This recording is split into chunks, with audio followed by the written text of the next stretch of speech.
மரியாள் அவள் தன் வீட்டிலே இருக்கும் பொழுது தேவதூதன் அவள் வீட்டிலே பிரவேசித்தான். காபிரியேல் பிரவேசித்து ஸ்திரீகளுக்குள்ளே நீர் ஆசீர்வதிக்கப்பட்டவள் என்று கூறுகிறான். நீ தேவனிடத்தில் கிருபை பெற்றாய் என்று கூறுகிறான். அவளோ அந்த வாழ்த்ததினால் கலங்கினாள். கலக்கம் அடைந்த ஒரு மகளாக காணப்பட்டாள். ஏன் இந்த கலக்கம்?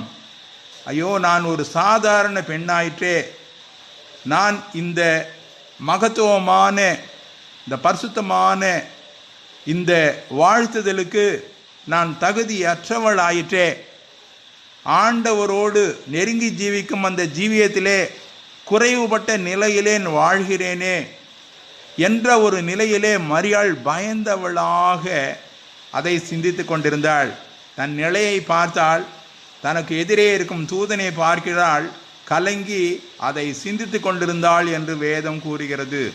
அப்பொழுதுதான் அவன் கூறினான், மரியாளே பயப்படாதே, நீ தேவனிடத்தில் கிருபை பெற்றாய். மரியாளே பயப்படாதே, தேவனிடத்தில் கிருபை பெற்றாய்.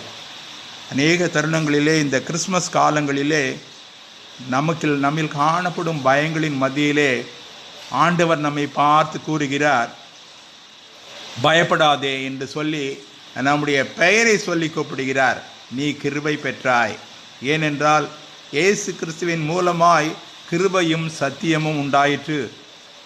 எங்கு பாவம் பெருகினதோ அங்கு கிருபை பெருகிற்று. கிருபையானது கிருபையின் மேல் கிருபை அருளப்பட்டது என்று வேதம் கூறுகிறது. வானத்துக்கும் பூமிக்கும் எவ்வளவு தூரமோ அவ்வளவு தூரமாய் அவருடைய கிருபை இருக்கிறது என்று வேதம் கூறுகிறது. அளவில்லா கிருபை.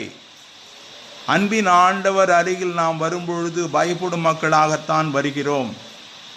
நம்முடைய வாழ்வின் பல்வேறு அன்றாட செயல்பாடுகள், நோக்கங்கள், திட்டங்கள், செயல்கள் எல்லாவற்றையும் நாம் எண்ணி பார்க்கும் பொழுது குறைவுள்ள மக்களாக, ஒருவேளை தன்னலமுற்ற மக்களாக, சுயநலமுள்ள மக்களாக, நாம் மற்றவர்களை குறித்து கவலைப்படாத மக்களாக, ஆண்டவர் குறித்திருக்கும் அந்த அளவுக்கு வாழ இயலாத மக்களாக வரும்பொழுது அவர் நம்மை பார்த்து கூறுகிறார், பயப்படாதே, நீ தேவனிடத்தில் கிருபை பெற்றாய். எத்தனை அற்புதமான ஒரு வாக்குத்தத்தம் அல்லவா! பரிசுத்தமான அன்பின் கடவுள் நாம் எந்த நிலைமையில் இருந்தாலும், எந்த ஒரு கீழான ஒரு நிலைமையில் காணப்பட்டாலும் அவர் நம்மை பார்த்து கூறுகிறார், பயப்படாதே,